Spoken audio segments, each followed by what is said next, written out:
नमस्कार प्रणाम दोस्तों, आप लोगों को फिर से एक बार राउड भोजपुरिया भाई यूट्यूब चैनल में स्वागत है। दोस्तों दोनों सुपरस्टार का गाना रिलीज़ किया गया है।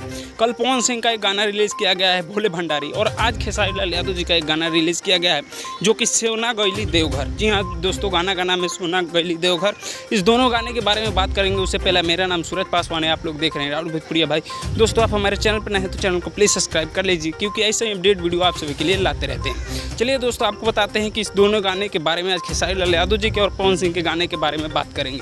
दोस्तों सबसे पहले आपको बता दें कि कल पवन सिंह का एक सॉन्ग रिलीज़ किया गया था जो कि भोले भंडारी, और वो मतलब एक दिन में 12 लाख व्यूज़ गया है, यानी 1.2 मिलियन। और यहीं पे खेसारी लाल यादव जी की बात की जाए तो आज सुबह में गाना रिलीज़ किया गया है जिस पे 6 लाख के मतलब करीब व्यूज़ है।